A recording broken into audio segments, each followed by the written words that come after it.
Hello, my bastards and bitches of Twitch chat. Once again, I am bringing you today a quick and dirty summary of the developer live stream that happened just about an hour ago. Just as a side note, I'm going to be skipping pretty much the entire half of the stream because the developer opened with admitting that their communication has been very poor recently because they have been focusing too much on the end result and not explaining their process. And then my opinions and thoughts are going to be at the very end. First and foremost, the director opened with, as I mentioned, apologizing for all of his most recent fuck-ups and kind of the fuck-ups throughout his career. He said that season 3 was rushed and never really that good from the very beginning. They released too many things at the same time when they came out with season 3, which put a lot of pressure on the players and caused a lot of extra fatigue. He showed a bunch of stats on the screen that talked about kind of how high the costs were in season 3 to kind of prove his point. He talked about the fact that the relic books, when they came out, were very, very, very low supply compared to the demand. They almost immediately knew that they were a little too scarce, but they didn't change anything for 9 months. And I'm quoting him here because he didn't want to make people who already invested a big amount of money into these books too upset. His inability to kind of make a timely change in the moment instead of waiting a very long time is one of the faults that he admitted to. Thankfully, he recognized the fact that implementing or proposing the gem system the way we know it now was a bad idea to do it now instead of doing it at the beginning of season 3. Their solution is that they're removing the extra bonus attack power from binding the gems altogether. That's gone now from the system. But you might be wondering, what is even the point of binding them now? Well, the point of binding them is that two things. One, if on one character that you play, you want to play 2 different roles. So for example, on my Deadeye, if I want to play Enhanced Weapon and Pistolier, I would bind the gems to that character because then I can add the gems to raid presets and switch them between the different builds and so on and so forth. The other side of it, kind of not directly to the gem system itself, but it will equalize the ability to switch between cooldown and damage gems like that will equalize the cost between damage and cooldown gems. So now when you're fusing gems, you're not going to be worried that you're going to get a cooldown gem because they're more or less over time.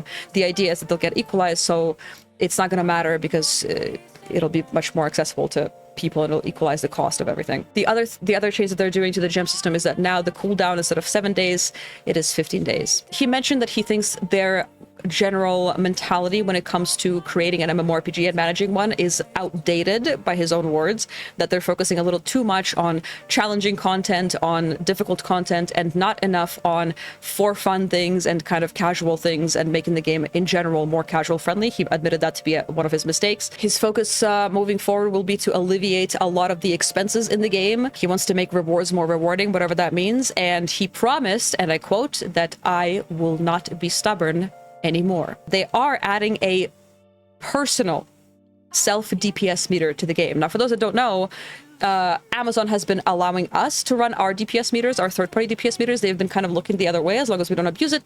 For Korea, they've been actually actively combating them and not allowing players to use it. So I suppose in the spirit of saying that he doesn't want to be stubborn against the players and he doesn't want to headbutt the players anymore, one of his ideas of doing that is compromising with the players. Clearly, they've been battling the DPS meters for a long time. Clearly, it's something that a lot of the people in the player base want. So they're adding a personal DPS meter. We don't know what it's going to look like yet, but the meter that shows, it's a DPS meter that shows essentially your own performance in a raid. Next, they're adding a power indicator to the player profile. So when you're in the game and you press P, the player profile kind of card that comes up with all of your stuff. We've gotten a lot of different vertical systems that are not accounted for in that item level that add a lot of power to your character, like transcendence, elixirs, etc., karma, all of that. So he's adding some kind of power indicator on the profile to summarize everything, like your entire character power.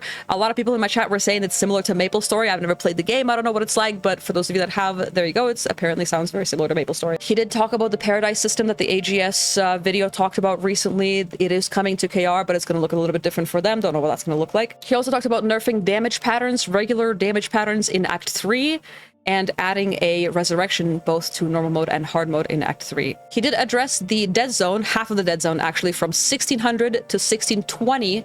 He is looking to reduce the costs of honing in that dead zone by 50% and also doubling the success chance of honing also in that zone, obviously twice. So pretty much removing the tripod system entirely from the game. Their goal is to essentially just like default all of the skills to level 5 and just like remove the system entirely because it's a little too outdated. It's way too outdated, actually. So then he went into talking about how they want to make the supports more fun.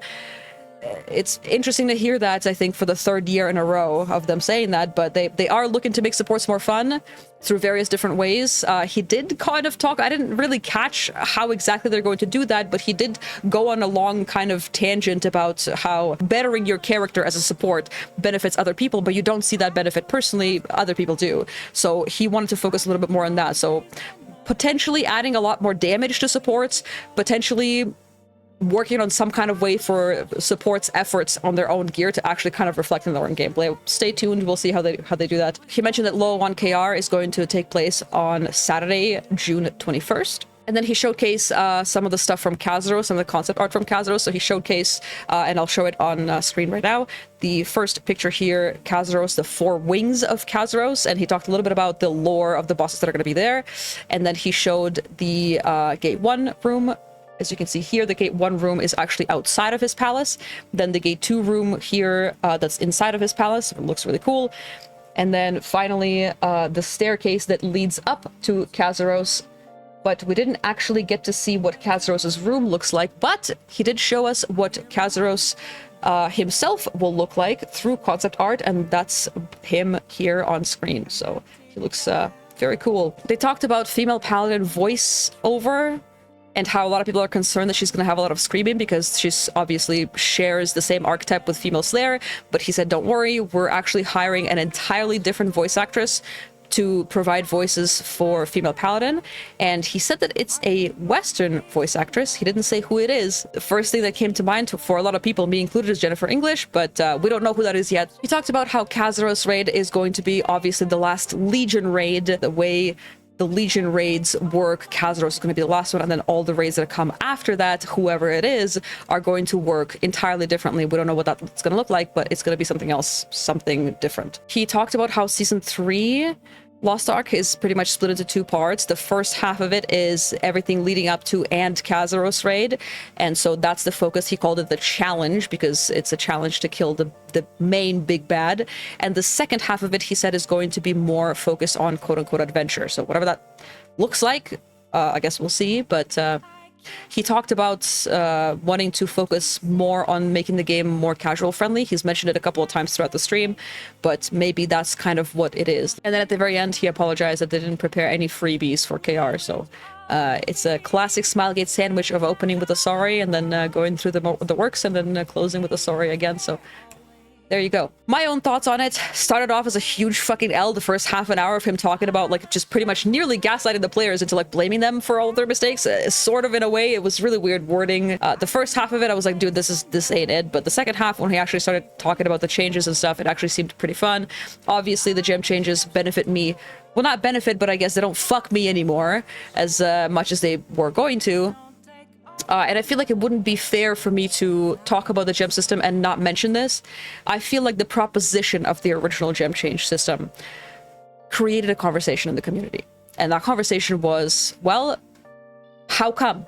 How come the same class Andes were allowed to benefit for so long from the system, and now it's equalizing things? Now, I agreed with the sentiment. I didn't agree with the execution of it. The conversation at the end of the day already exists. And I feel like because of the nature of why I was upset with the system and why I said in the past that, yes, the system affects me personally, but I'm also upset at like kind of the grand scheme of things, and I didn't think it was good for the game. I feel like it would be unfair of me to not mention this, rather, that it created this conversation and it got people thinking and talking about it. It created a lot of infighting in the community. And I feel like them stepping back on it, yes, there's still benefit to the system, price equalization between the cooldown and damage gems that'll benefit everybody across the board, even people who play different classes. But at the end of the day, it still kind of leaves that entire side of it unanswered. That's like, well, now we're kind of going back to the same thing where people who play the same several characters in the same class kind of benefit more from the gem system because they get to save a lot of money. Overall, I feel like it's a good thing to not change the gem system to fuck over half the player base. It kind of just keeps things the way they are and equalizes the prices. So I still think it's beneficial, but my hope still was that they propose something different. In my mind, the best thing to do would be to make gems roster wide. It would just benefit everybody, but They outright said that they're not going to do that. I feel like I need to mention that because it would be unfair if I just rejoiced at the fact that the gem system doesn't fuck me over anymore, but kind of like leave that entire side of the conversation that I preached that it was bad for the game. I was hoping, my hope was still that they come up with a way to make the system beneficial for everybody, but they are admittedly tied down by not wanting to piss off a lot of different people. People that treat gems as NFTs, for example, that they invest real money into it for whatever fucking reason in a live service game. But yeah, I feel like it would have been unfair of me to celebrate the new gem system, the changes, and not mention this. People who feel wronged by this, I see you and understand.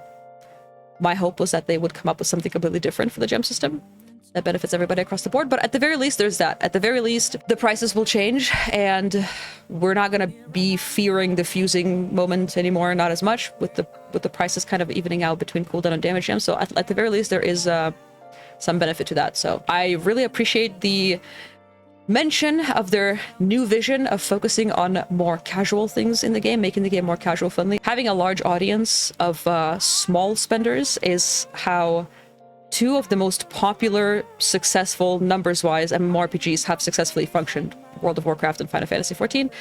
Whatever the state of those two games right now, this very moment is irrelevant to me. Historically, that's where their success came from. If you build a game that a large chunk of the community can stick to and spend a little bit on and feel happy doing that and feel seen and feel like the game is still good for them, it builds a lot of loyalty and it brings in a lot of money, as we have seen with those two games. The reason why it's not quite as good to focus on the whales is because, in my opinion, again, I don't know the inside workings of the finances of this, but in my opinion, whales, part of the reason why they whale is because it feels good to flex in front of others. I mean, let's be honest, I'm not even saying this is an accusation. Free-to-play people, listen, if you're playing a game for free, you're a product. You are there for the whales to flex in front of you. That's just how it is. That's how it is in gacha games. That's how it is in MMOs. In any game where you can swipe for gear, that's just how it works. If you focus too much on the whales, and if you make them too happy, and if you don't make your casual player base unhappy, eventually they'll quit. And what ends up happening is that people who are giga whales, they have the money to whale on other games too. There's no casual or middle layer people for them to kind of beat in damage, flex in front of. What the fuck is even the point? It completely eliminates, if those people don't exist in the game anymore, it eliminates the need for the whales to swipe. They get bored and they move on to something else.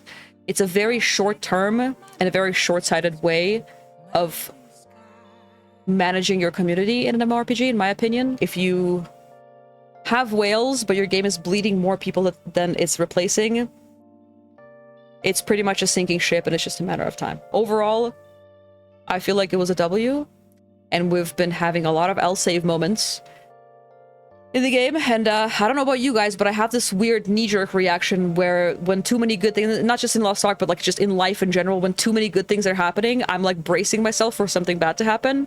I don't know why. I don't know why I have this psychological thing. It's just this past few days, we've been getting a lot of kind of announcements of potential wins, and a lot of the stuff from the developer stream is hypothetical. It's him saying, oh, I'm not going to be stubborn anymore.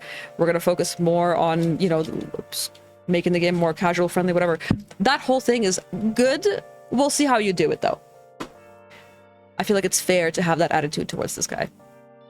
Overall though, good shit. I am currently working on a Chrono Odyssey lore video. Very VaatiVidya inspired lore video for Chrono Odyssey, summarizing in a storytelling-esque narrative everything that takes place in the universe before the main player's quest starts. So stay tuned, and I'll see you when I post that. See you later, chat. Bye.